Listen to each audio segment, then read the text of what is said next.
항상 깨어 단장하고 등불 준비합시다. 우리 주님 세상 다시 오시네. 우리 주님 세상 다시 오시네. 할렐루야 주님 다시 오시네. 악한 마귀 결박하고 세상 다스리시며 할렐루야 주님 다시 오시네. 우리 성도 고대하던 주님 다시 오실 때 천만 천사 옹이 속에 주님 강림하시리. 모든 질병 근심 고생 눈물 없이 하시러 우리 주님 세상 다시 오시네. 우리 주님 세상 다시 오시네. 할렐루야 주님 다시 오시네. 악한 마귀 결박하고 세상 다스리시러 할렐루야 주님 다시 오시네.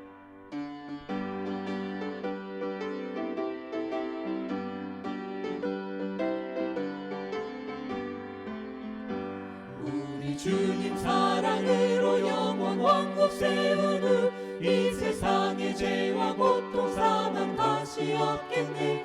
주의 백성 간절하게 그를 고대하도다. 우리 주님 세상 다시 오시네. 우리 주님 세상 다시 오시네. 할렐루야 주님 다시 오시네. 악한 마귀 결박하고 세상 다스리시러 할렐루야 주님 다시 오시네.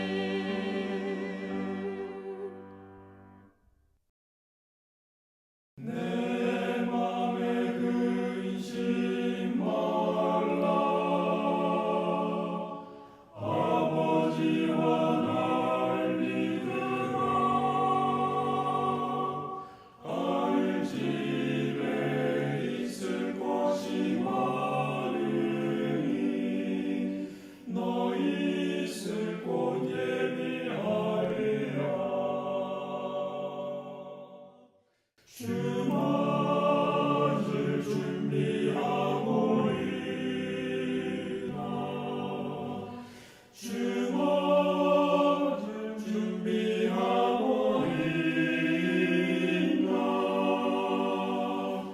만일 오늘 밤 주 오신다면 주맞을 준비하고 있나. 왜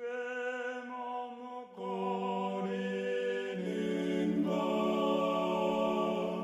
주의 약속을 믿으라. 주가 보여 흘려 너를 샀으니 널 내리러 주가 오시네.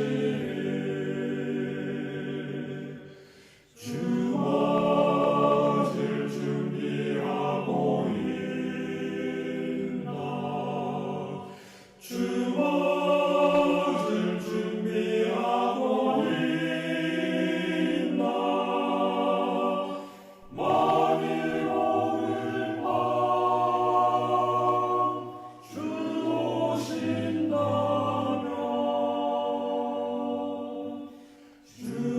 주맞을 준비하고 있나.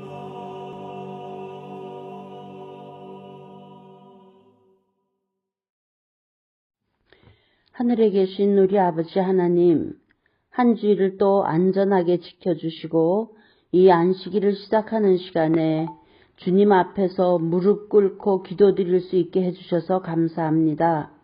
이번 주일 동안 방황하고 있는 우리들에게 확실한 길을 보여주시는 특별한 성서 예언 연구 시간을 주셔서 정말 감사합니다.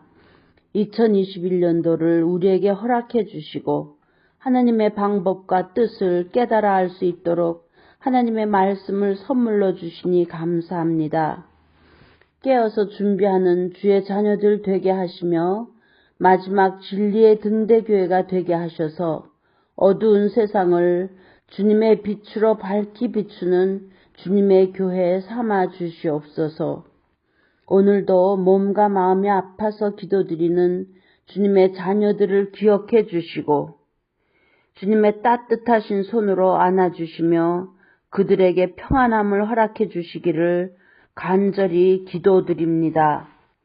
말씀을 전하시는 서상규 목사님과 이준원 박사님께 함께 해주셔서 주님께서 주시고 싶어 하시는 말씀을 잘 받게 도와주시옵소서. 이 시간도 꼭 필요한 성령님께서 각자의 심령 가운데 임하여 주시기를 예수님의 이름으로 간절히 기도드립니다. 아멘.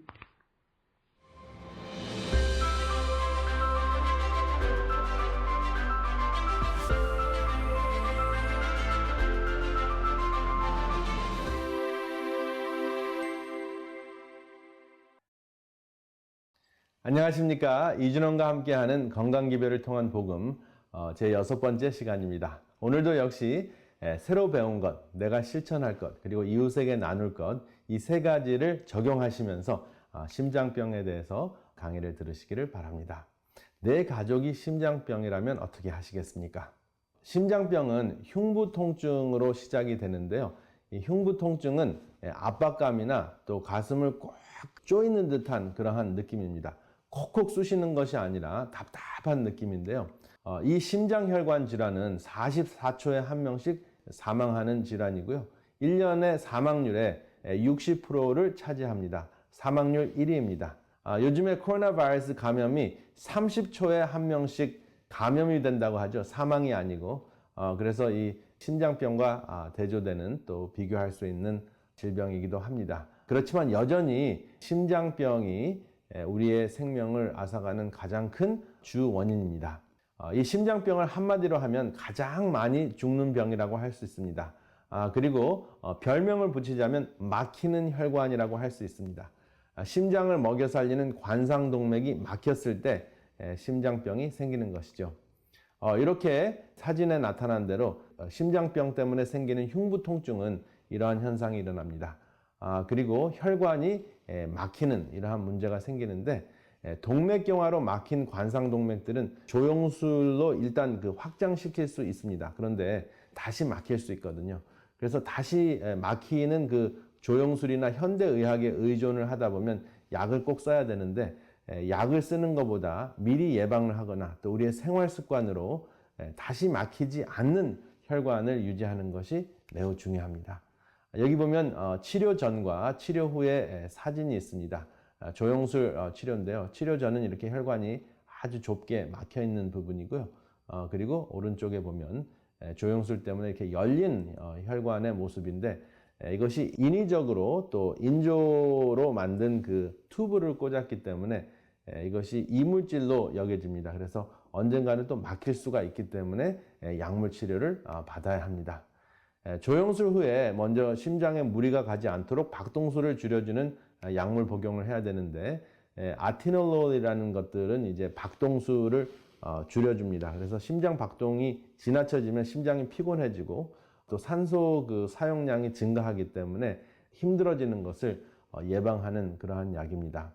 그렇지만 이것이 인위적으로 심장 박동수를 줄이기 때문에 다른 후유증도 있습니다. 대표적인 것이 몸에 기력이 하나도 없고 그리고 많은 경우에는 성기능이 저하된다는 것을 호소합니다.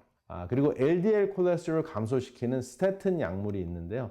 이 스테튼 약물은 이렇게 다양한 도수가 있는데 이렇게 막히는 혈관들을 다시 막히지 않도록 LDL 수치를 낮춰주는 그러한 기능을 하는 약물을 복용을 합니다. 그런데 이것의 가장 큰 문제는 또 후유증이 있는데요. 근육통이 매우 심할 수도 있습니다. 그리고 혈관을 이완해 확장시켜주는 혈압약이 있습니다. 그 혈압약도 또 후유증이 있는데 어떤 것은 기침을 하게 하고 또 어떤 것은 포타시움, 칼륨 수치를 증가시켜서 또 문제를 일으킬 수도 있습니다. 그래서 이 약으로 대처하는 혈관이나 또 심장병의 관리 방법은 역시 후유증을 피할 수가 없습니다. 그래서 후유증을 피할 수 없기 때문에 또 가장 큰 문제가 되는 것이 혈관 속에 생기는 그 딱지인데요. 그 딱지를 또 녹여주고 혈액을 묽게 해주는 약물을 또 복용을 해야 됩니다. 플라빅스라는 것이 있고 다양한 그 약물들이 있는데요. 엘리코스나 뭐 여러 가지 약들이 많이 나왔습니다. 근데 결론적으로는 급한 불은 끄는데 그 후유증 때문에 또 그 후유증을 위한 약을 또 복용을 해야 되고 그래서 끝이 없는 그러한 악순환이 일어날 수밖에 없습니다. 그래서 내가 미리미리 알아서 혈관 속이 막히지 않도록 혈액이 응고가 되지 않도록 혈전이 생기지 않도록 혈액 속에 있는 염증을 미리 아는 것이 굉장히 중요한데요. 내 혈액 안에 염증이 있는가를 아는 방법이 있는데요. 첫 번째, 머리카락이 잘 갈라지면 내 혈액 안에 염증이 있거나 오염이 됐다는 것을 알 수 있습니다. 그리고 뱃속이 자주 아프고 응어리가 있는 느낌이다. 그런데 사진을 찍어보면 아무런 응어리가 없습니다. 그리고 세 번째, 얼굴이 붉거나 검고 눈 밑에 기미가 생긴다 하면 내 혈액이 오염이 됐다 하는 것을 알 수 있습니다. 그리고 치질이 잘 낫지 않는다 하는 것도 내 혈액 안에 염증이나 오염이 돼 있다 하는 것을 알 수 있습니다. 그리고 양치질 할 때 피가 나거나 잇몸이 까만 경우에 혈액이 염증이 있다는 것을 알 수 있고요. 멍이 잘 들고 그리고 손바닥이 빨갛고 정맥혈관이 튀어나왔다 하면 일단은 혈액이 깨끗하지 않다 하는 것을 아실 수가 있습니다. 혈액을 응고시키는 대표적인 것이 콜레스테롤인데요. 여러분들이 혈액 검사를 하면 토탈 콜레스테롤이 있고 그 토탈 콜레스테롤은 HDL 더하기 LDL 더하기 중성지방을 5로 나눈 수치입니다. 그래서 이것을 이제 검사를 하는데요. 좋은 콜레스테롤은 운동이나 그리고 붉거나 보랏빛이 나는 과일이나 채소를 드시면은 좋은 콜레스테롤이 증가하고요. 그리고 화를 내거나 육식을 하고 또 포화지방을 섭취를 하면은 혈관을 막아주는 LDL 콜레스테롤이 증가합니다. 그리고 중성지방은 스트레스를 받거나 전분을 좋아하거나 단 것을 먹거나 또 알코올을 좋아하면 중성지방이 증가합니다. 그래서 HDL은 good cholesterol이라고 하고 LDL은 나쁜 콜레스테롤이라고 하고 중성지방은 ugly cholesterol. 그래서 the good, the bad, and the ugly. 그래서 콜레스테롤의 그 별명이 이렇게 붙어 있습니다. 그리고 콜레스테롤 중에서 가장 심장혈관과 심장병과 관련이 된 것이 LDL 콜레스테롤인데요. 이 LDL 콜레스테롤 수치를 감소시키는 것이 매우 중요합니다. 그런데 이것을 천연적으로 감소시킬 수 있는 방법이 있는데요. 바로 브라질 넛입니다. 보통 콜레스테롤 LDL 수치가 높으면 스테튼 종류의 약을 복용하게 되는데요. 스테튼 종류의 약을 복용을 하면 좀 전에 말씀드렸듯이 근육이 매우 아픕니다. 그런데 브라질 넛을 통해서 콜레스테롤 수치를 감소시킬 수 있는데 하루에 4개나 5개 정도의 브라질 넛을 섭취를 하시면 한 6주 정도 내에 현저하게 LDL 수치가 감량하는 것을 보실 수가 있습니다. 제가 제 환자의 그 혈액 검사를 지금 가지고 나왔는데요. 여기 자세히 보시면 그 결과가 나오는데요. 여기 LDL 콜레스테롤이 159에서 71로 감소되는 것을 여러분들이 보실 수 있습니다. 그래서 브라질 넛 20g이 한 5개 정도 되는데요. 이렇게 심버스타틴이라는 약을 40mg씩 드셨던 분이 이 약을 끊으시고 브라질 넛을 4-5개를 한 6주 정도 드시니까 거의 절반으로 LDL 콜레스테롤, 심장혈관을 막아주는 콜레스테롤이 감소가 된 것을 확인을 하고 굉장히 기뻐서 저에게 연락을 하셨습니다. 그래서 실제적으로 우리가 식생활로 콜레스테롤을 감소시킬 수 있습니다. 약에 의존하실 필요는 없습니다.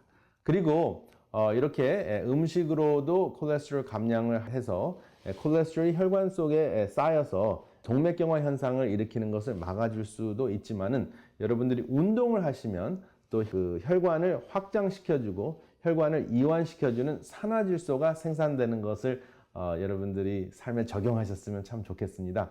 그래서 여러분 하루에 10,000보 정도 걸으시면 몸속에 천연적인 혈압력도 나오고 그리고 혈관을 이완시켜줘서 응고가 되거나 또 염증이 생기거나 또 염증이 생겨서 혈전으로 진행되는 것을 막아주는 것 꼭 기억하시기 바랍니다. 그래서 스트레스를 감소하고 운동을 하고 균형진 채식을 통해서 막혔던 심장혈관을 뚫을 수 있다 하는 것이 과학적으로 입증이 됐습니다. 그리고 여기 텍사스 대학에서 발표한 연구 논문이 있는데요. 음식물도 중요하고 또 운동도 중요한데 이웃과의 친교나 이웃의 후원이나 영적인 후원이 굉장히 중요하다 하는 것도 확인이 됐습니다. 그래서 심장 수술을 하고 난 다음에 이웃의 후원이나 영적인 후원이 전혀 없는 사람은 10명 중에서 한 2명 정도는 사망하는 것으로 확인이 됐습니다. 그리고 후원이 있는 사람들은 사망률이 현저하게 감소되는 것, 거의 19% 이상이 감소되는 것을 확인을 했어요. 그래서 정신적인 후원도 심장병을 관리하는데 매우 중요하다 하는 것, 굉장히 중요한 사실입니다. 여기 제가 나누기 좋아하는 토끼와 동맥경화 현상에 대한 연구 논문이 있습니다. 토끼에게 좋지 않은 그 LDL 콜레스테롤이 증가하는 음식을 먹이면서 동맥경화 현상이 어떻게 진행이 되는지를 살펴본 연구인데요. 토끼를 이렇게 토끼장에다가 집어넣고 한 6층으로 쌌습니다. 그래서 토끼들에게 LDL 콜레스테롤이 많은 음식들을 먹였어요. 같은 양을 먹였는데 제일 꼭대기에 있는 토끼가 40%가 더 빨리 진행이 되는 거예요. 심장혈관이 더 40%더 빨리 막히는 거예요. 그래서 왜 그런가 하고 의아했습니다. 여러분들은 어떠한 문제 때문에 이러한 현상이 일어났다고 생각을 하십니까? 제가 힌트를 드리겠습니다. 토끼를 먹였던 이 연구원의 키가 작았습니다. 이 연구원의 키하고 토끼의 관상동맥경화하고 어떠한 관련이 있었을까요? 매우 밀접한 관련이 있었습니다. 그 자초지정을 알아보니까 이 연구원이 동물을 매우 사랑하는 사람이었습니다. 그래서 좋지 않은 음식을 먹이면서 마음이 아파서 자기 키에 닿는 토끼들은 죄다 꺼내서 놀아줬어요. 그런데 제일 꼭대기에 있는 토끼들은 키가 닿지 않아서 그냥 놔뒀다고 했습니다. 그래서 처음에는 논문을 쓴 학자들이 믿지를 않았습니다. 그런데 이 토끼들을 같은 그 실험을 했는데요. 이번에는 높이 쌓아놓지 않고 키와 상관없이 방바닥에서 키웠습니다. 그리고 좋지 않은 음식을 먹이면서 한쪽은 놀아주고 사랑을 많이 듬뿍 표현을 하고 다른 쪽은 그냥 내버려 두었습니다. 그랬더니 똑같은 현상이 일어난 것이에요. 그래서 나쁜 음식을 먹으면서도 사랑을 받은 토끼는 동맥경화 현상이 진행이 되기는 했지만 40% 지연됐다는 것입니다. 그렇기 때문에 토끼도 사랑을 받으면 심장병을 지연시킬 수 있다는 것입니다. 물론 좋은 음식을 먹으면서 사랑을 받으면 훨씬 더 좋은 효과가 있겠죠. 근데 여기서 중요한 것은 토끼의 초월자와의 그 관계입니다. 토끼의 초월자는 연구원이었죠. 그래서 연구원과 사랑하는 관계를 누리니까 토끼가 심장병이 잘 걸리지 않았다 하는 것입니다. 그렇다면 우리 인간도 우리를 창조하신 하나님과 사랑하는 관계를 누렸을 때 우리의 심장병은 어떻게 되겠습니까? 그래서 신앙생활이 심장병에도 매우 밀접한 관계가 있다 하는 것을 아실 수가 있습니다. 아무쪼록 이러한 것들을 나누시면서 여러분들의 심장을 건강하게 지키시기를 바랍니다. 감사합니다.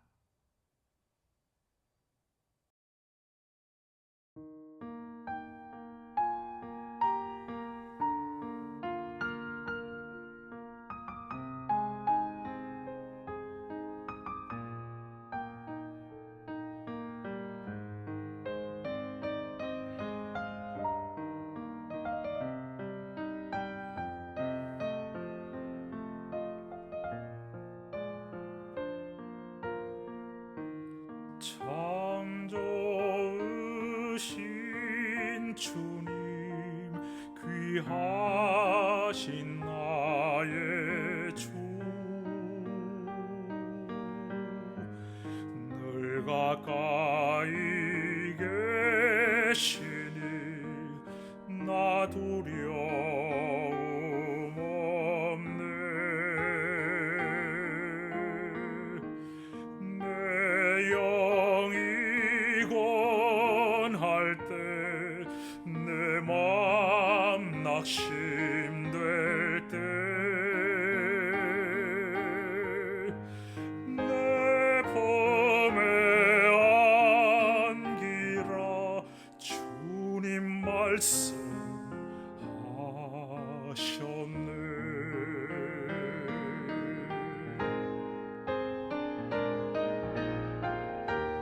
광야 같은 세상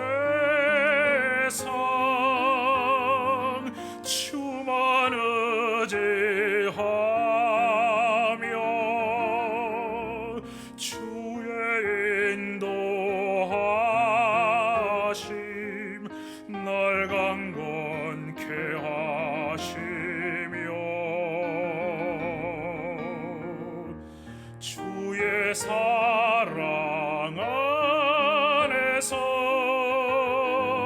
살게 하소서. 주만 의지하리 영원토록.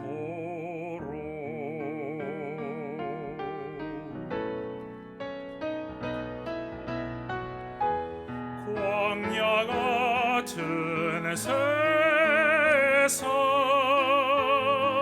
주만 의지하며 주의 인도하심 날 강건케 하시며 주의 사랑 안에서 살게 하소서. 주만 의지하리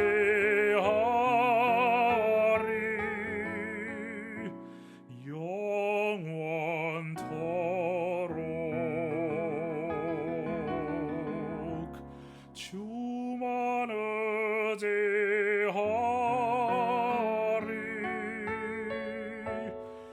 영원토록.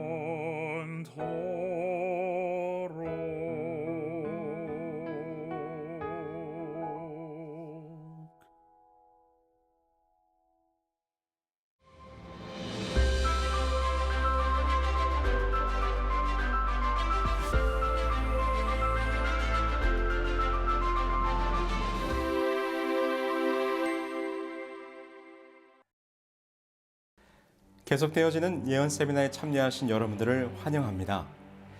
어제도 각 지역 사이트에서 진행된 온라인 소그룹에 잘 참여하셨으리라 생각합니다. 부디 소그룹을 통하여 여러분 모두가 구원의 길을 함께 찾아가는 믿음의 가족들이 되기를 바라겠습니다. 여러분, 칠흑 같은 어둠을 경험해 보신 적이 있으신가요? 언젠가 제가 휴가 중에 금광을 구경 갔던 적이 있었습니다.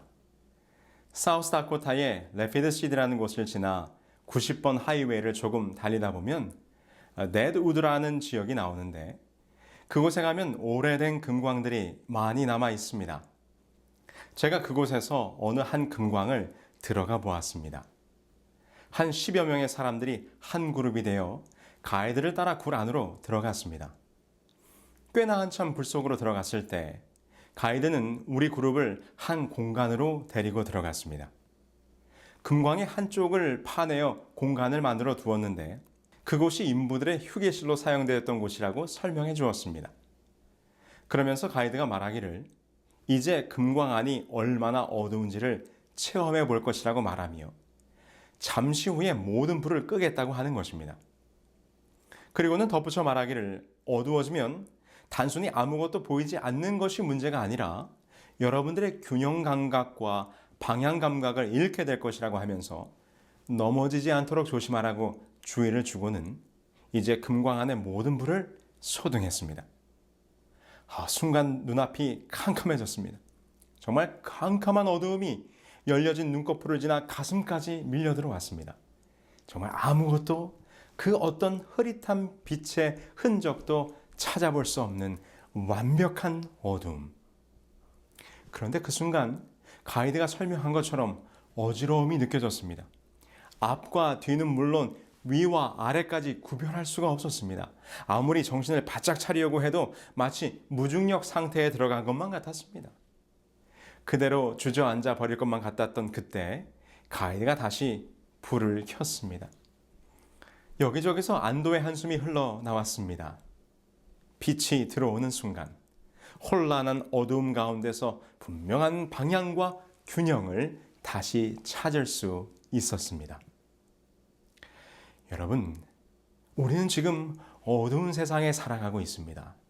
세상의 죄악이 너무도 어두워 어느 곳으로 가야 할지 우리는 그 방향마저도 잃어버렸습니다.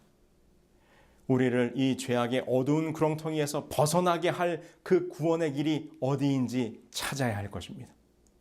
그래서 우리에게는 구원으로 인도할 길이요 빛이 되시는 예수 그리스도가 필요한 것이지요. 요한복음에 이렇게 말씀하셨습니다. 나는 빛으로 세상에 왔나니 무릇 나를 믿는 자로 어두움에 거하지 않게 하려 함이로라. 내가 곧 길이요 진리요 생명이니 나로 말미암지 않고는 아버지께로 올 자가 없느니라. 예수님 자신이 우리를 어두운 죄악 세상에서 건져내실 구원의 빛이요 구원의 길이 되시는 것입니다. 그런데 놀라운 사실은 예수 그리스도를 통하여 우리로 구원에 이르도록 설계하신 그 구속의 계획과 원리가 이미 구약시대에 우리들에게 주어졌다는 것입니다. 죽을 죄인이 용서를 받고 구원을 얻는다는 것은 무엇일까요? 어떤 이치로 무슨 원리로 누가 누구의 죄를 용서하고 구원하는 것입니까? 이 오묘하고 신비한 일은 범죄한 아담과 하와를 위하여 하나님께서 만들어 입히신 가죽옷에서부터 시작이 됩니다. 범죄한 그들의 수치심과 두려움을 덮어주기 위하여 하나님께서는 양을 잡으셨습니다. 이는 히브리서 9장 22절의 말씀처럼 죄의 문제를 해결하기 위해서는 반드시 피 흘림이 있어야 함을 보여주는 상징적인 사건이었고, 그 뒤로 하나님의 백성들은 양의 희생을 통해서 죄를 해결하고 하나님과 화목한 관계를 유지하며 살아갔습니다. 이것이 모세에 의해서 세워진 성막에서부터 질서 있고 체계적인 성서 제도로서 자리를 잡게 된 것입니다. 그래서 모든 성서의 모양과 성서에서 행해지는 의식의 의미들 속에는 하나님께서 죄를 해결하시고 구원하시는 원리가 담겨지게 된 것이지요. 그래서 이 성서가 곧 구원의 계획표가 되는 것입니다. 그래서 성서의 모습을 하나하나 살펴보면 구원의 계획의 중심이요 구원의 길이신 예수 그리스도가 곳곳에 상징되어지고 있음을 발견하게 됩니다. 그럼 먼저 구원의 계획표인 성소의 모습을 조금 살펴볼까요? 성소는 바깥뜰과 성막으로 구분되어 있었습니다. 그 중에 바깥뜰은 세마포 휘장으로, 다시 말해서 천막 울타리로 둘러쳐져 있었습니다. 성경에서 세마포 휘장은 의를 상징하고 주께서 우리에게 입혀주시는 구원의 옷을 의미하는 것이지요. 여러분, 한번 이렇게 상상해 보시기 바랍니다. 여기 한 사람이 속세의 진영을 떠나 성소를 향하여 가고 있습니다. 그의 손에는 그의 죄를 대신하여 죽을 희생 제물이 있습니다. 그가 진영에서 떠나 성소의 뜰까지 가려면 일정한 거리를 걸어가야 했습니다. 아마도 그는 오는 도중에 자신이 성소를 향해 출발하는 것을 목격한 이웃들의 험담을 듣게 될는지 모릅니다. 그가 무엇 때문에, 무슨 일을 저질렀기 때문에 지금 속죄제를 드리러 가는지, 그가 끌고 가는 밧줄에 매인 재물을 보며 사람들이 수근수근 할 것입니다. 그는 부끄러움을 느낄 것입니다. 그러나 마침내 그 죄인이 성막의 뜰로 들어서게 될 때 성막의 뜰을 두르고 있는 세마포 장막이 그의 모습을 가리우게 될 것입니다. 더 이상 세속의 사람들이 그를 볼 수 없으며 그는 구주의 덮어주시는 의 안에서 마음의 평안을 얻을 수 있는 것입니다. 이 얼마나 아름다운 구원의 상징입니까? 이제 성소의 뜰에 들어서면 바로 눈앞에 제단이 나타납니다. 이곳은 죄인을 대신하여 희생 제물이 피를 흘려 죽게 될 장소였습니다. 제사장은 죄인이 가져온 제물을 이곳에서 죽여 가죽을 벗기고 각을 떠 거룩한 불 위에서 불살랐습니다. 우리는 이곳에서 어떤 구원의 장면을 발견할 수 있습니까? 이는 곧 예수께서 십자가에 못 박혀 피 흘리시고 그의 옷이 벗겨져 우리를 대신하여 부끄러움을 당하실 십자가의 희생이 바로 이 번제단에 예표된 것입니다. 그 다음으로 번제단과 성막 사이에는 물두멍이란 기구가 있었습니다. 이는 제사장들이 희생 제물의 피를 제단이나 성소로 가져갈 때마다 그들의 손과 발을 깨끗하게 씻는 정결과 관련된 기구였습니다. 그런데 역시 이곳에서도 우리는 구원의 길이신 예수님의 모습을 발견합니다. 물두멍은 회망에서 수중 두는 여인들의 놋거울로 만들어졌는데 물두멍의 이름의 의미가 파다, 구멍을 뚫다, 양철장이가 망치를 가지고 때린다라는 의미를 가지고 있습니다. 이는 놋거울을 두들겨 물두멍을 만들었던 모습을 보여주는 것이기도 하지만 예수님의 못 박히심을 상징하는 말이기도 합니다. 시편 22편 16절을 보면 악한 무리가 나를 둘러 내 수족을 찔렀나이다 라고 예수님의 십자가를 예언하고 있는데, 이때 찔렀나이다 라는 말이 구멍을 뚫었다, 망치질을 하였다, 곧 물두멍과 같은 의미인 것이지요. 이는 십자가 위에서 망치질로 못이 박혀질 때 그 구멍난 주님의 몸에서 정결한 구원의 물이, 그 보혈의 피가 흘러나왔음을 우리에게 보여주고 있는 것입니다. 이제 성막 안으로 들어가 볼까요? 성막 안에는 떡상과 촛대와 분향단이 있었습니다. 그 중에 떡상은 어떻게 그리스도를 상징합니까? 요세푸스의 기록에 보면 떡상에 대한 설명이 나와 있는데요. 이렇게 기록되어 있습니다. 그것은 또한 다리가 있었는데 그 절반 아래에는 도리스 사람들이 그들의 침대에 붙인 것들과 닮은 완전한 다리들이다. 도리스 사람들이 사용하는 침대의 다리들 모양과 닮았다는 것입니다. 그럼 도리스 사람들이 사용하는 침대의 다리는 무슨 모양이었을까요? 여러분들이 아마도 오래된 앤틱 가구에서 그 식탁의 다리 모양이 이렇게 둥글게 휘어진 모양으로 된 것을 보신 적이 있을 것입니다. 이것은 동물의 뒷다리를 형상화한 것으로 이 떡상 자체가 생명의 떡을 지니고 있는 어린 양의 모습을 보여주고 있는 것입니다. 바로 예수님 자신이 떡을 지니신 떡상이셨던 것이지요. 그리고 촛대는 어떻습니까? 성막에는 창문이 없었습니다. 오직 촛대만이 성막 안을 비추는 유일한 빛이었지요. 이는 사도 요한이 말한 참빛 되시는 예수 그리스도의 모습인 것입니다. 그리고 성소와 지성소를 구분하는 휘장 앞에는 분향단이 있었습니다. 분향단의 용도는 한 가지였는데 그것은 그 위에서 향을 피우는 것이었습니다. 향은 매일 아침과 저녁에 살랐으며 이 봉사는 끊이지 않았습니다. 이 분향단에서 피어나는 향은 성도들의 기도를 상징하는 것입니다. 그런데 중요한 것은 분향단에 피워지는 향은 반드시 번제단의 거룩한 수치로 불을 피워야 했습니다. 이는 분향단의 향이 번제단으로 수치를 피워져야 하는 것처럼 갈바리의 중보만이 우리의 기도가 연락될 수 있는 능력이라는 의미를 가지고 있는 것이지요. 그래서 우리가 예수님의 이름으로 기도를 드리는 것입니다. 그리고 분향단 앞에는 휘장이 쳐 있었습니다. 출애굽기에 보면 지성소로 들어가는 휘장은 네 못에 의하여 기둥에 매달려 있었습니다. 휘장이 못 박힌 기둥에 매달려 늘어져 있는 모습은 십자가에 달리신 예수 그리스도의 육체를 의미합니다. 그래서 예수께서 십자가에서 죽으실 때 성소의 휘장이 위에서부터 아래로 찢어짐으로 그리스도의 죽으심을 상징하였던 것입니다. 이제 마지막으로 우리 지성소 안으로 들어가 볼까요? 지성소 안에는 언약궤가 놓여져 있었습니다. 이 언약궤 안에는 십계명이 들어 있었는데요. 이것은 멸망받을 인류를 구원하시는 여호와의 언약이 하나님의 율법에 기초를 두고 있기 때문이었습니다.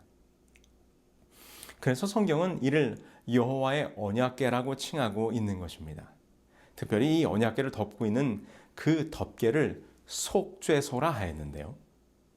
우리가 율법 앞에서는 죽을 수밖에 없는 죄인이지만 예수 그리스도의 은혜로 우리의 죄를 덮어주셨기에 히브리서는 그 덮개를 은혜의 보좌라고 설명한 것입니다. 자, 우리는 이렇게 성소의 모습 속에서 우리의 구속을 위한 구원의 계획이 표상적으로 담겨져 있음을 확인해 보게 됩니다.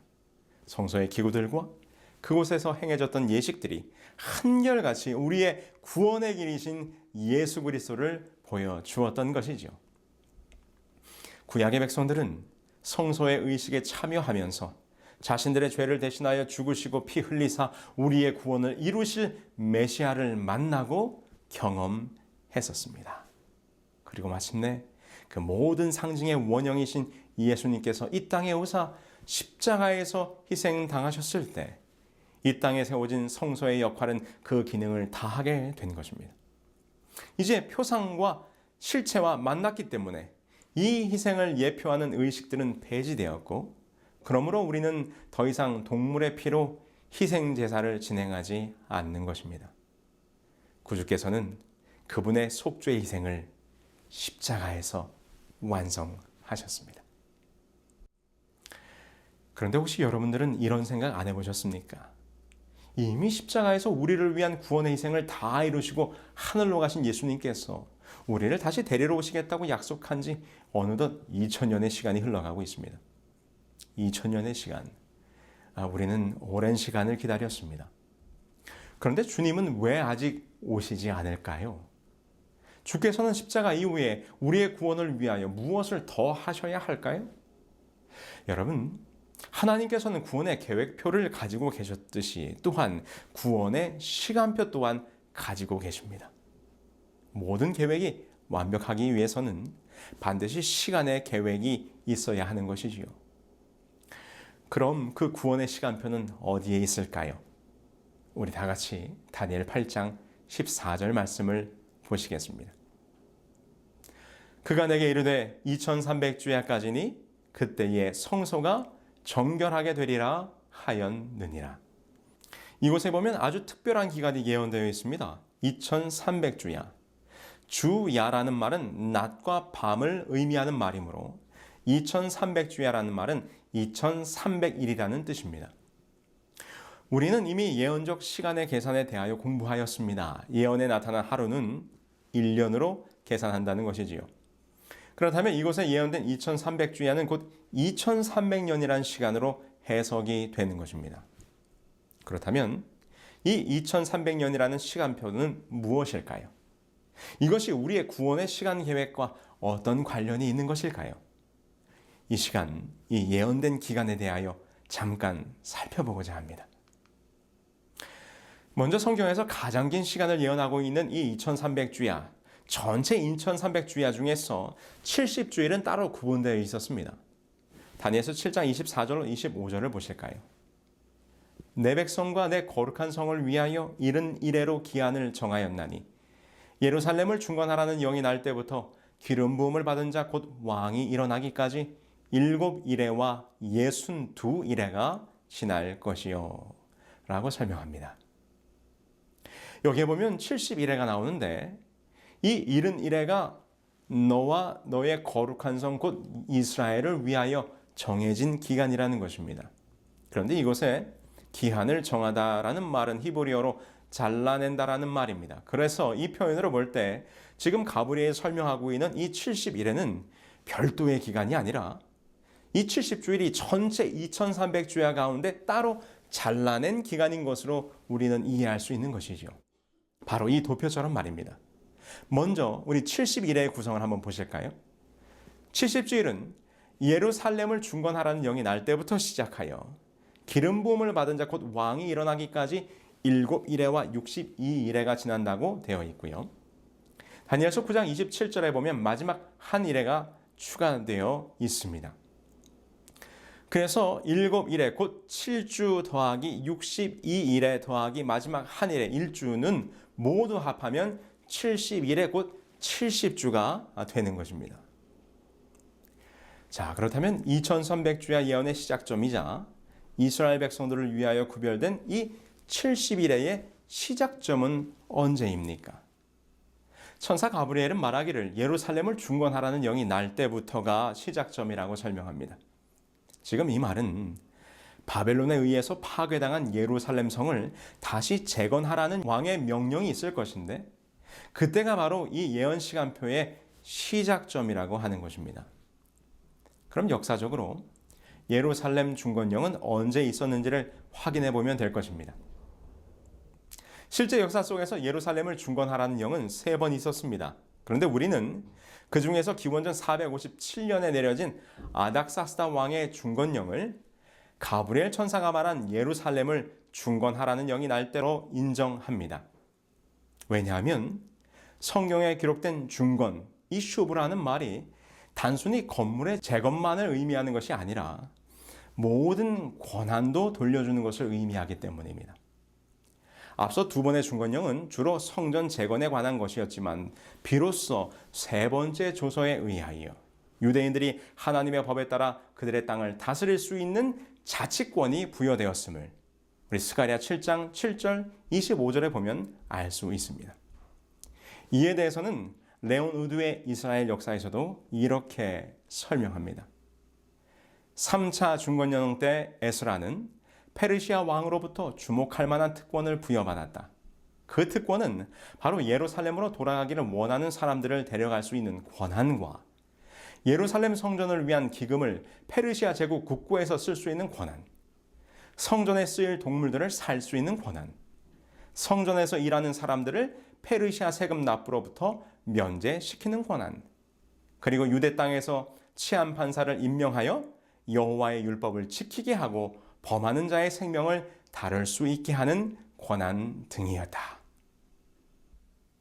그리고 그 다음 7주일, 곧 49년 뒤에는 성이 중건되어 거리와 해자가 이룰 것이라고 예언되어 있는데요.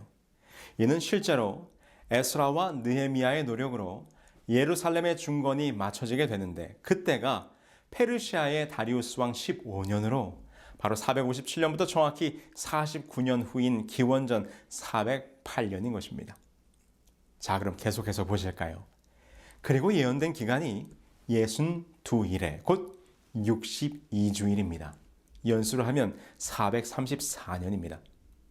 그럼 도표상으로 기원전 408년부터 434년이 흘러가게 되면 이때는 서기 27년이 되는 것입니다. 그럼 이때에 무슨 일이 일어난다고 예언되어 있습니까? 다시 한번 다니엘서 9장 25절을 봅니다. 그러므로 너는 깨달아 알지니라. 예루살렘을 중건하라는 영이 날 때부터 기름 부음을 받은 자 곧 왕이 일어나기까지 7이레와 62이레가 지날 것이요. 기름 부음을 받을 자의 등장이 예언되어 있습니다. 기름 부음을 받을 자는 누구입니까? 이는 곧 메시아 예수 그리스도께서 등장하시게 될 것이라는 것입니다. 히브리어의 메시아, 헬라어의 그리스도가 모두 기름 부음이라는 의미를 가지고 있습니다. 이 일은 예수께서 서기 27년 가을 요단강에서 침례를 받으시고 공생애를 시작하였을 때였음이 분명합니다. 그러면 역사적으로 예수님이 침례를 받으신 때가 정말 서기 27년일까요?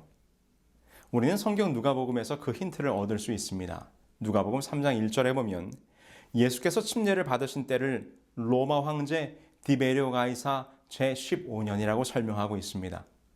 바로 이때를 그리스도의 봉사 연대에 맞춰 보면 예수님의 침례는 서기 27년 가을이었음이 확인되는 것입니다. 그런데 우리가 흔히 알고 있는 상식과 조금 맞지 않는 부분이 있습니다. 우리가 현재 사용하고 있는 서력 기원이 예수님의 탄생을 기준으로 해서 제정된 것이기 때문에 예수님께서 침례를 받으신 30세가 되는 해는 서기 31년이 아닌가 하는 것이지요. 그런데 그것은 서력 기원을 추산했던 오류에서 답을 찾을 수 있습니다. 서력 기원은 디오니시우스 엑시구스라는 사람이 로마 건국 754년을 예수님 탄생해로 계산하여 그 해를 AD, 아노 도미니, 주님의 해라고 칭한 것인데 후에 확인해 보니 예수님의 탄생이 로마 건국 750년임이 역사적으로 밝혀지게 된 것이지요.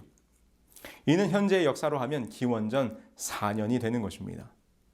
그러나 그때까지 이미 사용한 연대를 모두 고칠 수 없었기 때문에 예수님 탄생을 주전 4년으로 할 때 서기 27년은 예수님이 만 30세가 되던 해로서 예수님의 침대 연도가 서기 27년이 정확하게 맞게 되는 것입니다. 자, 어떻습니까? 지금 이 2300주야의 예언 시간표가 우리의 구원을 위해 오실 예수님 메시아의 출현을 정확히 예언하고 있는 것입니다. 그래서 갈라디아서에서도 때가 참에 하나님이 그 아들을 보내사라고 기록하고 있는 것입니다. 이처럼 예수님께서는 구원의 시간표에 맞추어 이 땅에 오신 것입니다. 그뿐만이 아닙니다. 이 2300주야 예언 시간표 속에는 예수님의 십자가의 때에 관한 예언도 들어 있습니다. 다니엘서 9장 26절, 27절입니다. 62일의 후에 기름 부음을 받은 자가 끊어져 없어질 것이며 그가 장차 많은 사람들과 더불어 한 일해 동안의 언약을 굳게 맺고 그가 그 일해의 절반에 제사와 예물을 금지할 것이며 이곳에 기록된 끊어질 것이란 말은 사형을 시킨다는 말로 십자가의 사형 틀에서 죽으신 예수님의 희생을 적절히 예언하고 표현하고 있는 것입니다. 그러면서 예언하기를 기름 부음을 받은 자가 일해의 절반, 곧 7일의 절반은 3년 반이지요. 메시아가 등장한 지 3년 반이 되었을 때에 제사와 예물을 금지할 것이라는 것입니다. 이게 무슨 의미입니까? 주께서 침례를 받으시고 공생애를 시작하신 서기 27년 가을부터 3년 반이 지난 때는 서기 31년 봄입니다. 이때 주님께서 유월절 어린 양이 되사 우리를 위해 십자가에서 죽으신 것입니다. 이것이 바로 제사와 예물을 금지되게 하는 사건으로 십자가 이후에 우리는 더 이상 동물의 희생 제사를 드리지 않게 된 것입니다. 너무나도 분명합니다. 다니엘서의 2300주야의 예언을 통하여 우리를 위하여 죽으실 시간 곧 구원의 시간표가 정확히 이루어지고 있는 것을 지금 우리가 확인하고 있는 것입니다. 그리고 이스라엘 백성들을 위하여 주어졌던 70일의 마지막 때에는 어떤 사건이 있었습니까? 그때는 서기 34년경으로 스데반 집사님의 순교 사건이 벌어지게 됩니다. 이로써 하나님의 제사장 나라로 부르심 받았던 유대 민족이 메시아를 거절하고 스데반을 돌로 쳐 죽임과 동시에 본격적으로 그리스도를 믿는 자들을 핍박하기 시작하면서 하나님의 택하신 선민으로서의 자격을 잃어버리게 된 것이지요. 이로써 너와 너의 백성과 예루살렘을 위하여 따로 떼어졌던 70일의 예언 시간이 끝나게 됩니다. 자, 이제 명확해졌습니다. 예수님은 그분의 등장과 삶과 죽음의 시간이 정확히 예언되어졌고 그분은 그 구속의 시간표에 따라 우리의 구원의 약속을 이루셨습니다. 이제 우리는 마지막 한 가지 의미가 무엇인지를 확인해 보는 일이 남았습니다. 바로 그 2300주의 끝 기원전 457년부터 2300년을 계산했을 때 확인되어지는 1844년. 과연 이때에 성소가 정결케 된다는 예언은 무엇을 말하고 있는 것일까요? 여기서 우리는 한 가지를 다시 한번 명확히 해두어야 합니다. 구약의 성소 제도와 모든 절기들이 모든 표상의 원형과 실제이신 예수님의 모든 구속 사업을 예표하고 있다는 것입니다. 이 말은 곧 무엇을 의미하는가? 구약의 성소 제도와 절기들을 생각할 때 우리를 구원하시는 구속 사업은 십자가에서 끝나는 것이 아니라 그 이후에 다른 과정이 더 있다는 것입니다. 유대인들이 지키던 7 절기들이 있습니다. 유월절, 무교절, 초실절, 오순절, 나팔절, 그리고 대석제일, 장막절. 이렇게 7 절기입니다. 그런데 이 7 절기들이 각각 예수님의 구속 사역의 면면을 표상하고 있습니다. 유월절은 우리의 죄를 대신하여 죽으신 예수님의 십자가의 희생을 통하여 이루어졌습니다. 두 번째 무교절은 누룩 없는 빵을 먹는 절기였습니다. 이는 죄가 없이 죽으신 예수님을 상징하는 것이지요. 세 번째 초실절은 농사한 첫 열매를 바치는 절기였는데 이는 부활의 첫 열매가 되신 예수님의 부활을 표상하는 절기였습니다. 네 번째 오순절은 예수님께서 하늘로 승천하셔서 하늘 보좌에 앉으실 때 초실절이 50일째가 되는 날로 초대교회에 성령의 강림 사건이 있었습니다. 그래서 이 절기의 표상대로 구원의 계획이 진행되어지고 있다면 우리 주님께서는 희생양으로서 죽으심과 부활 그리고 승천을 통해 유월절, 무교절, 초실절을 성취하였습니다. 이제 주께서는 초대교회의 오순절 이후에 나머지 절기인 나팔절과 대속제일을 이제는 대제사장으로서 하늘에서 역할을 하시게 될 것입니다.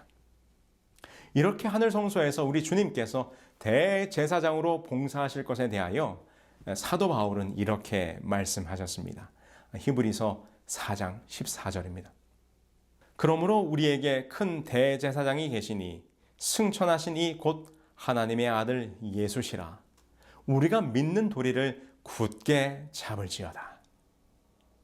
그런데 제가 이 2300주의 끝에 있게 될 성소의 정결이란 무엇인가에 대하여 말씀을 드리다가 왜 예수님의 대제사장 되심과 대속죄일에 대하여 말씀을 드리는 이유가 무엇일까요? 그 이유가 여기에 있습니다. 레위기 16장 18절로 19절입니다. 그는 여호와 단 앞으로 나와서 그것을 위하여 속죄할지니 곧 수송아지의 피와 염소의 피를 취하여 단 귀퉁이 뿔들에 바르고 또 손가락으로 그 피를 그 위에 7번 뿌려 이스라엘 자손의 부정에서 단을 성결케 할 것이요. 결론부터 말씀드리자면 대속죄일은 성소가 정결케 되는 절기였습니다.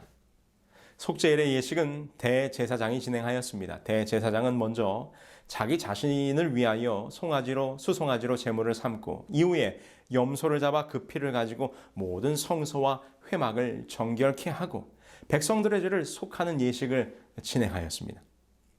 이로써 수송아지와 염소의 섞어진 피로 성막과 뜰의 모든 장소는 피로 정결케 함을 입게 된 것입니다. 이것이 구약시대 대속죄일 봉사였다면 이제는 그 원형이신 예수께서 우리의 대제사장이 되사 염소의 피가 아니라 더 좋은 제물 곧 예수 그리스도 자신의 피를 가지고 지성소로 들어가사 우리를 위한 최후의 중보와 정결 예식을 진행하고 계시는 것입니다. 이것을 사도 바울은 히브리서에서 이렇게 설명합니다. 그러므로 하늘에 있는 것들의 모형은 이런 것들로서 정결케 할 필요가 있었으나 하늘에 있는 것들은 이런 것들보다 더 좋은 제물로 할지니라. 이처럼 성소가 정결케 된 예식이 대속죄일이었기 때문에 이제는 주님께서 우리를 위한 더 좋은 제사장이 되셔서 동물의 피가 아닌 당신의 피로 성소를 정결케 하는 대속죄일의 봉사, 곧 2300주야의 끝에 성소가 정결케 되는 예식을 시작하신 것입니다. 그런데 여러분 흥미로운 것은 이 성소가 정결케 될 것이라는 이 말씀 속에 정결이라는 이 단어 니스다크는 죄를 도말하는 과정을 통하여 공의를 세운다는 의미로서 재판의 과정, 곧 심판을 의미하는 용어로 사용되는 단어입니다. 다시 말해서 죄를 도말하여 성소를 정결케 하는 것이란 불의를 제하고 공의를 세우는 심판의 과정이라는 것이죠. 그래서 다니엘서 7장을 보시면 이 심판의 과정이 구체적으로 아주 잘 설명되어지고 있습니다. 다니엘 7장 9절로 10절입니다. 내가 보니 왕자가 놓이고 옛적부터 항상 계시니가 좌정하셨는데 그의 옷은 희기가 눈 같고 그의 머리털은 깨끗한 양의 털 같고 그의 보좌는 불꽃이요 그의 바퀴는 타오르는 불이며 불이 강처럼 흘러 그 앞에서 나오며 그를 섬기는 자는 천천히요 그 앞에 모셔 선 자는 만만이며 심판을 베푸는데 책들이 펴 놓였더라. 다니엘이 바라보았던 이 장면은 분명히 심판을 진행하는 장면입니다. 이 심판의 장면 속에 심판의 주관자로서 옛적부터 항상 계신 이가 등장합니다. 이분은 누구십니까? 이분은 여호와 하나님이십니다. 너희 무리는 마땅히 일어나 영원부터 영원까지 계신 너희 하나님 여호와를 송축할지어다. 영원부터 영원까지 계시니 곧 옛적부터 계신 이는 여호와 하나님이심이 분명합니다. 그리고 다니엘은 심판의 장소 또한 설명하는데 여호와께서 왕좌에 좌정하셨는데 라고 설명합니다. 하나님의 보좌에서 심판이 펼쳐진다는 것입니다. 그러면 이 하나님의 보좌는 어디입니까? 예레미야 17장 12절에서는 이렇게 설명합니다. 영화로우신 보좌여 시작부터 높이 계시며 우리의 성소이시며. 네, 그렇습니다. 이곳은 하늘 성소입니다. 그리고는 그 자리에 누가 함께 나오시는가? 그렇습니다. 우리의 대제사장이신 예수께서 우리의 중보자로서 우리를 옹호하기 위한 변호사로서 그 자리에 함께 하십니다. 다니엘 7장 13절 내가 또 밤 환상 중에 보니 인자 같은 이가 하늘 구름을 타고 와서 옛적부터 항상 계신 이에게 나아가 그 앞으로 인도되매. 인자가 누구십니까? 예수님께서 친히 자신을 표현하실 때 인자라고 하셨습니다. 여러분, 이 장면을 잘 보세요. 하늘 성소에서 심판이 시작되는데 심판의 주관자로서 여호와 하나님이 좌정하십니다. 그 앞에는 책들이 펴놓였습니다.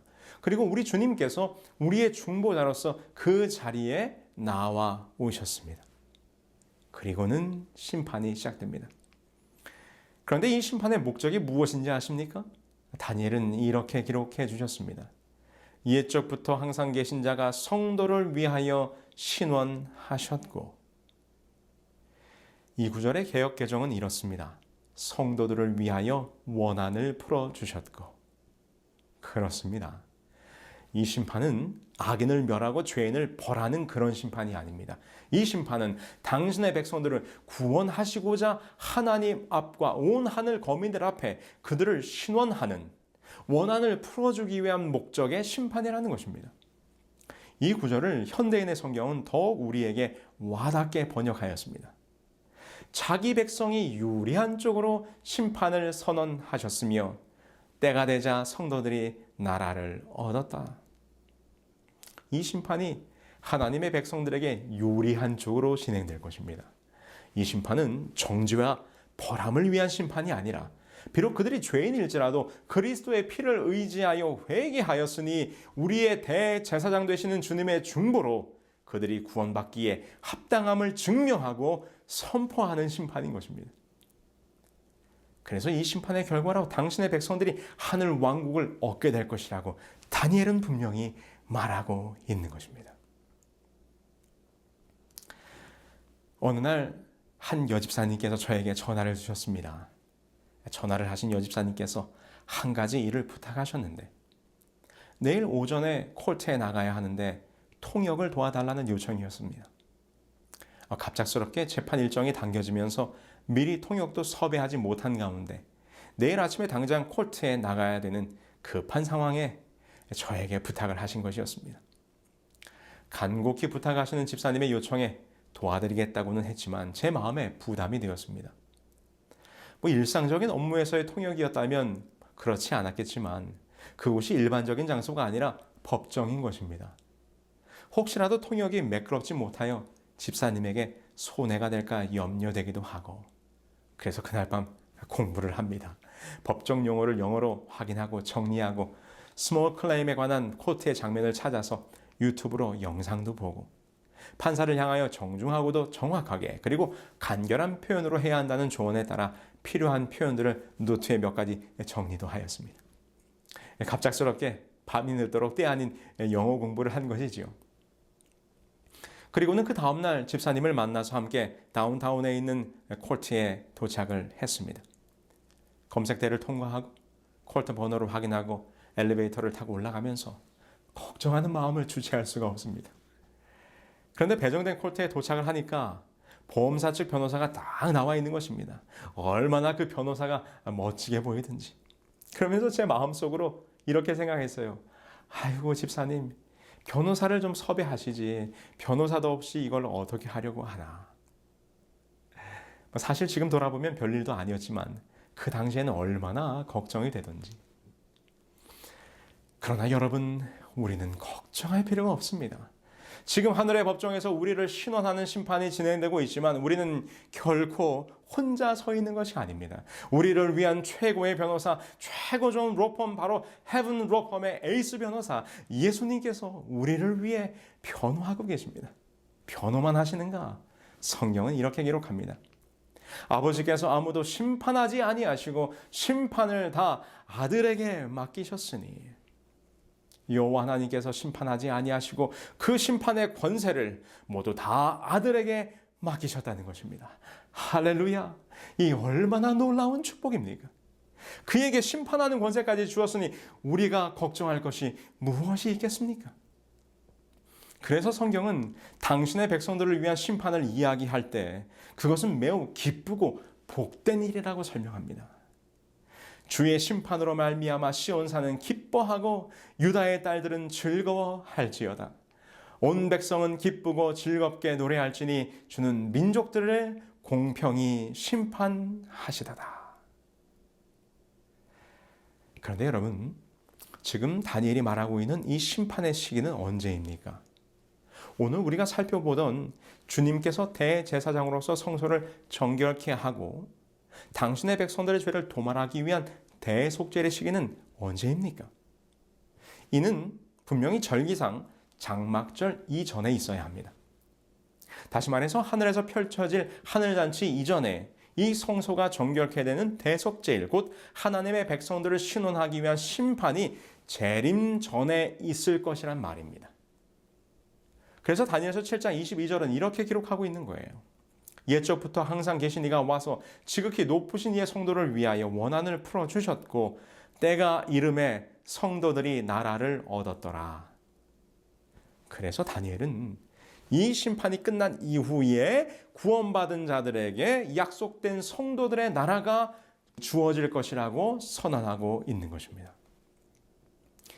이를 화면에 보시는 2300주야 도표를 통하여 보시면 기원전 457년 예루살렘 중건용으로부터 시작된 2300주야, 주께서 정확히 한 일에와 62일 만에 오셨고 마지막 한 일의 절반 곧 서기 31년에 십자가에서 죽으셨습니다.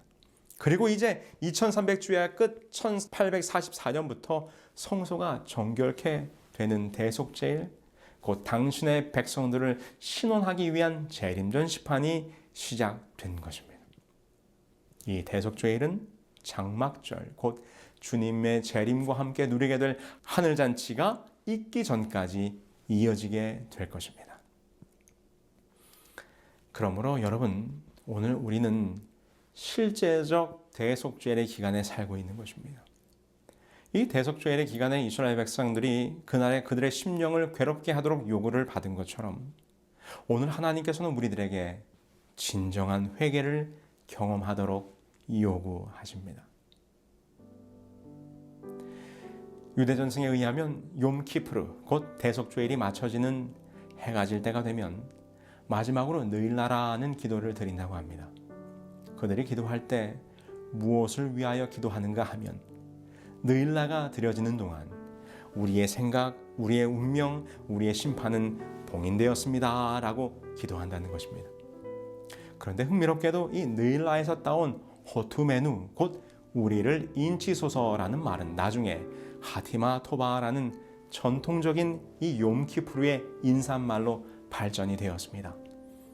유대인들이 대속죄일 기간에 서로 인사를 나누는 이 하티마 토바라는 말은 이런 뜻입니다.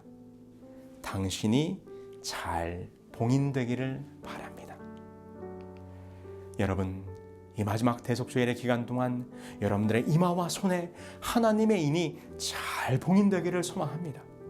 우리를 위한 더 좋은 대제사장 되시는 예수님께서 우리와 함께 계심을 잊지 말고 하늘의 인으로 임봉되시는 여러분 모두가 되기를 간절히 바라면서 오늘 말씀을 마치겠습니다.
자기 고통과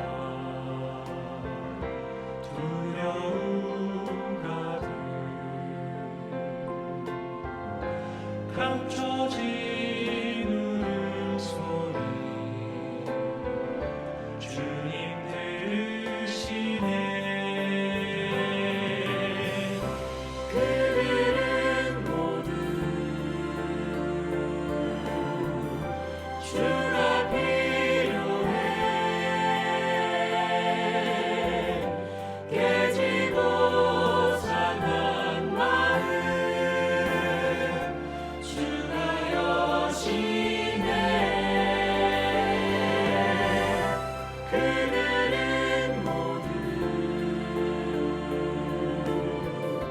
주가 필요해. 모두 알게 되리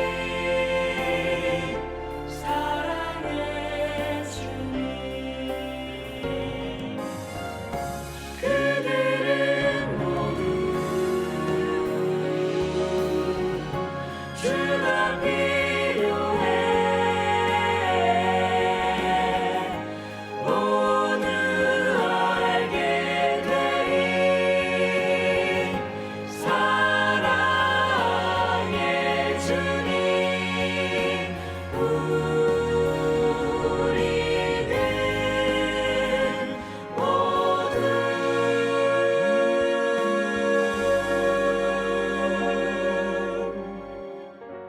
주가 필요해.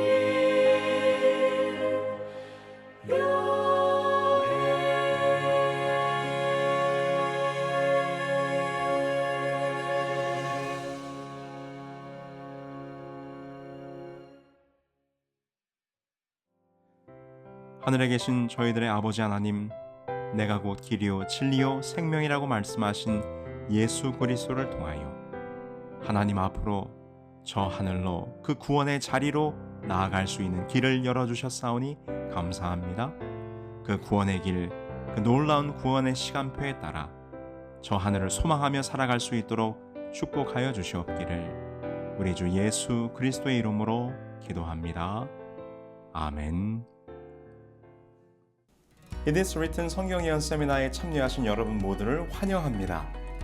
이번 세미나에 참여하시는 분들을 위해 성경 연구 기록되었을 때라는 성경 공부 교재를 무료로 드립니다. 총 25권 한 세트로 되어 있는 이번 성경 공부 교재에는 이번 예언 세미나의 강의 내용이 담겨져 있고 뿐만 아니라 성경의 귀한 진리들이 단순하고 간결하게 잘 정리되어 있습니다. 이번 세미나에 등록하시는 분들에게는 누구에게나 무료로 보내드립니다.